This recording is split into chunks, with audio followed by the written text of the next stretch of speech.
Hello बच्चों, आज हम आपके पाठ्य पुस्तक वसंत के पाठ 11 जो देख कर भी नहीं देखते पाठ को पढ़ने जाएंगे। लेकिन क्या आप जानते हो बच्चों, ये पाठ किसने लिखा था? ये पाठ हेलन केलर ने लिखा था। और हेलन केलर के बारे में अगर मैं आपको बताऊं तो आपको आश्चर्य होगा कि हेलन केलर को दिखता नहीं था, उनको सुनाई भी नहीं देती थी, लेकिन फिर भी वो एक बहुत बड़ी राइटर बनी, बहुत बड़ी लेखिका बनी। इनका जन्म हुआ था अमेरिका में 1880 1880 में और उनकी मृत्यु हुई थी 1968 अर्थात 1968 में। अमेरिका में ही हुआ था। ये हेलन केलर एक ऐसा नाम है जो कि स्वयं तो घोर अंधकार के बीच रहती थी, लेकिन लोगों में रोशनी देती रहती थी, उनको ज्ञान की रोशनी प्रदान करती थी। बच्चों, आप लोग कल्पना करो कि जो न सुन सकता है न देख सकता है, फिर भी वो लिखना पढ़ना और बोलना सीख लेता है। वो क्या है, उनकी भरपूर आशा आकांक्षा के साथ जीवन जीने लगता है और उसके योगदान दुनिया के लिए यादगार बन जाते हैं। वैसे व्यक्ति थी हेलन केलर, है ना। हेलन केलर स्वयं तो देख भी नहीं सकती थी, सुन भी नहीं सकती थी, लेकिन उनको जीवन जीने की पूरी आशा थी, पूरी आकांक्षा के साथ वो जीवन जिया करती थी। और उनका जो योगदान था इस समाज के लिए, इस दुनिया के लिए, वो हमेशा के लिए यादगार बन गए।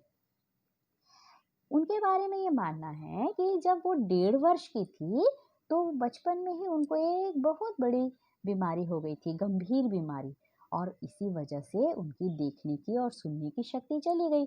धीरे धीरे वो पूरी तरह से देख नहीं पाती थी, सुन नहीं पाती थी, लेकिन फिर भी उन्होंने जीवन से हार नहीं मानी। उनको वो एक जो है हिम्मत आई कि नहीं, मुझे कुछ करना है। और उसी हालात में वो क्या करती रही, वो पढ़ाई करती रही। और पढ़ करके जब वो कॉलेज में पढ़ा करती थी तब उन्होंने अपनी एक आत्मकथा, ऑटोबायोग्राफी जिसे कहते हैं, स्टोरी ऑफ लाइन, उसमें लिखा। उन्होंने उसमें लिखा कि मुझे ये तो याद नहीं कि ऐसा कैसे हुआ, कौन सा कैसे हुआ, उनकी देखने की दृष्टि शक्ति कैसे चली गई, सुनने की शक्ति कैसे चली गई, ये कब कैसे हुआ वो तो उनको याद नहीं, लेकिन उनको ऐसा लगता था कि ये रात कभी खत्म क्यों नहीं होती और सुबह क्यों नहीं आती। दुनिया की सभी भाषाओं में ये स्टोरी ऑफ लाइफ पुस्तक जो है, इस किताब के अनुवाद हुए, ट्रांसलेशन हुए। और इसके अलावा भी उन्होंने 10 किताबें, 10 पुस्तकें और लिखी है और सैकड़ों लेख लिखे हैं, प्रकाशित भी हुए हैं। उन्होंने दुनिया भर में घूम घूम करके अपने जैसे लोगों के लिए, अर्थात जिनके देख नहीं पाते, सुन नहीं पाते, अपनी तरह के लोगों के लिए उन्होंने, उनके अधिकारों के लिए और विश्व शांति के लिए उन्होंने काम किया। और वो एक समय भारत भी आई थी। तो बच्चों, अब हम उनके पाठ को पढ़ते हैं। इस पाठ का नाम जैसा है, जो देख कर भी नहीं देखते। इससे क्या साबित होता है? जो देख कर भी नहीं देखते, अर्थात जिनकी आंखें होती है वो भी क्या होता है, इस संसार के बहुमूल्य चीजों को नहीं देख पाते, उनके अनुभूति को वो नहीं कर पाते। फिर क्या कह रहे हैं लेखिका? इसमें कह रही है कि कभी कभी मैं अपने मित्रों की परीक्षा लेती हूँ, यह परखने के लिए, यह जांचने के लिए कि वो क्या देखते हैं, अर्थात इस संसार में वो क्या देखते हैं। हाल ही में मेरी एक प्रिय मित्र जंगल की सैर करने के बाद वापस लौटी। मैंने उससे पूछा, आपने क्या क्या देखा? अर्थात जंगल में जो वो गई, उनके मित्र, तो उन्होंने उनसे पूछा कि आपने जंगल में जाकर के क्या क्या देखा? कुछ खास तो नहीं, उनका जवाब था, अर्थात उनके मित्र का जवाब था, नहीं, ऐसा कुछ खास नहीं देखा। मुझे बहुत अचरज नहीं हुआ, क्योंकि मैं अब इस तरह के उत्तरों के आदी हो चुकी हूँ। अर्थात हेलन केलर को इस तरह के उत्तरे मिला करती थी। लोग जो देखा करते थे वो उनके दोस्तों से पूछा करती थी और उनके दोस्त उनको यही बताते थे, नहीं कुछ खास नहीं देखा। तो हेलन केलर को बहुत ज़्यादा आश्चर्य नहीं हुआ। फिर भी क्योंकि वो ये मानती थी कि जिन लोगों के पास आंखें होती है वो ही बहुत कम देखते हैं। क्या यह संभव है कि भला कोई जंगल में घंटा भर घूमे और फिर भी कोई विशेष चीज न देखे? हेलेन केलर मानती है कि ये कैसा संभव हो सकता है कि कोई जंगल भर जो है, घंटा भर जो है जंगल में घूमता रहता है, लेकिन उसको कोई विशेष चीज दिखाई नहीं देती। ये कैसे संभव है? जबकि उनको दिखाई न देते हुए भी वो हर एक चीज को वो छू करके वो महसूस किया करती थी, स्पर्श से, है ना। जिनको दिखाई नहीं देता वो कैसे करके पता चलता है, उनको स्पर्श से वो समझ में आता था। इधर देखो, उनको तो कोई बता भी नहीं सकता था कि कैसे जो है कैसा दिखता है या क्या। उनको सुनने की शक्ति भी नहीं थी, उनके पास देखने की शक्ति भी नहीं थी।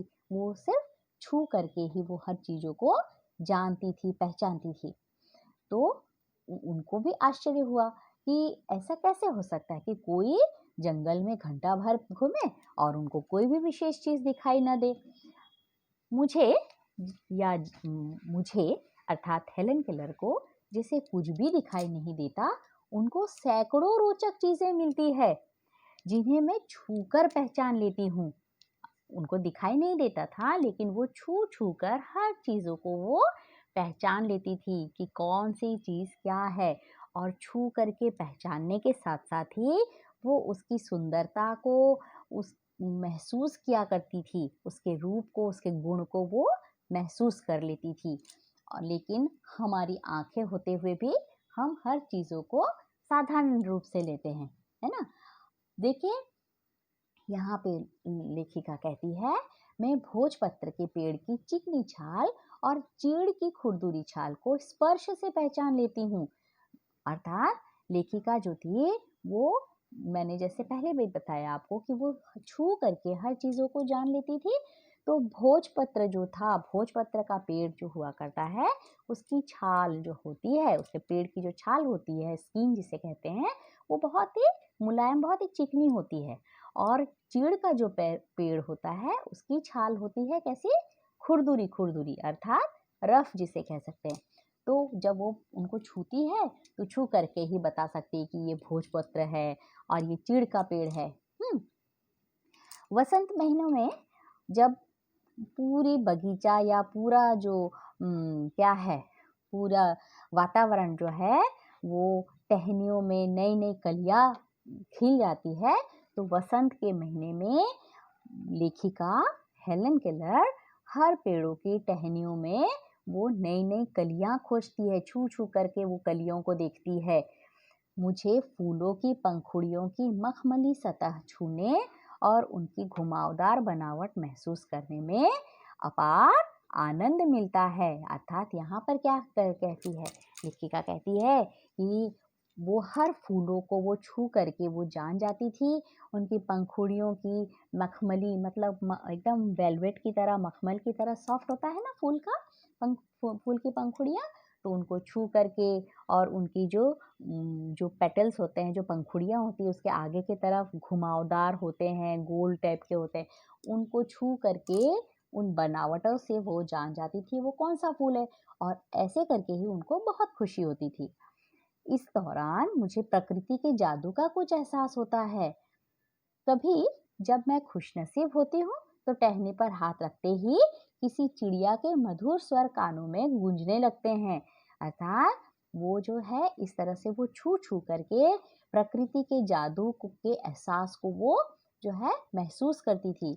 और कभी कभी वो अपने बारे में बताती कि कभी कभी जब वो बहुत खुशनसीब होती है तो वो टहनी में हाथ रखते ही वो किसी भी चिड़िया के मधुर स्वर को कान में गूंजने लगते हैं। ऐसे उनको सुनाई नहीं देता है, मगर पेड़ों की टहनियों पे जब उनके हाथ रखते हैं तो उनको ऐसा एहसास होता है, उनको फीलिंग्स होता है कि चिड़िया जो है चहचहा रही है, और वो बड़े ही खुश हो जाते हैं। अपनी अंगुलियों के बीच झरने के पानी को बहते हुए महसूस कर मैं आनंदित हो उठती हूँ। वो छू करके झरने के पानी को वो छूती है और छू करके उस आनंद को वो क्या करती है, महसूस करती है। मुझे चीड़ की फैली पत्तियां या घास का मैदान किसी भी महंगे कालीन से अधिक प्रिय है। लेखिका कह रही है क्या, चीड़ की जो बड़ी बड़ी फैली फैली पत्तियां होती है, या अगर कि मुझे किसी घास के मैदान में अगर मुझे छूने दिया जाए या चलने दिया जाए, तो वो उनको ज्यादा प्रिय लगता है कि उनके घर में जो है बिछी हुई जो महंगे कालीन, कालीन अर्थात कारपेट जिसे कहते हैं, उससे ज्यादा उनको चीड़ की पत्तियां और घास उनको पसंद है। बदलते हुए मौसम का समा मेरे जीवन में एक नया रंग और खुशियां भर जाता है। अर्थात जब मौसम बदलता है तो उस समय का परिवर्तन जो है उनके जीवन में एक नया रंग और एक खुशियां भर देता है। अर्थात मौसम बदलने का भी एहसास उनको हो जाता है। कभी कभी मेरा दिल इन सब चीजों को देखने के लिए मचल उठता है। अगर मुझे इन चीजों को सिर्फ छूने भर से इतनी खुशी होती है, तो उनकी सुंदरता देखकर तो मेरा मन मुग्ध ही हो जाएगा। फिर लेखिका कहती है कि कभी कभी वो भी बेचैन हो जाती है, वो मचल उठती है कि मैं भी इन सब चीजों को देखूं। फिर वो कहती है कि अगर इन सब चीजों को मैं सिर्फ ना छू सकती, बल्कि अगर मुझको छूने भर से इसको इतनी खुशी मिलती है, तो अगर मैं सचमुच में ही इन सुंदर सुंदर चीजों को मैं अपनी आंखों से देखती, तो मेरा मन वहीं पे मुग्ध हो जाता, मेरा मन वहीं पे लीन हो जाता। परंतु जिन लोगों की आंखें हैं वे सचमुच बहुत कम देखते हैं। इस दुनिया के अलग अलग सुंदर रंग उनकी संवेदना को नहीं छूते। लेखिका कहती है कि मेरी आंखें नहीं हैं, मेरी आंखें नहीं होकर के भी मैं स्पर्श करके चीजों की सुंदरता को, उस आनंद को मैं महसूस करती हूँ। और अगर मेरी आंखें होती तो मैं अगर इन खूबसूरत चीजों को, खूबसूरत वादियों को, खूबसूरत चीजों को मैं देख सकती, तो मुझे और खुशी होती।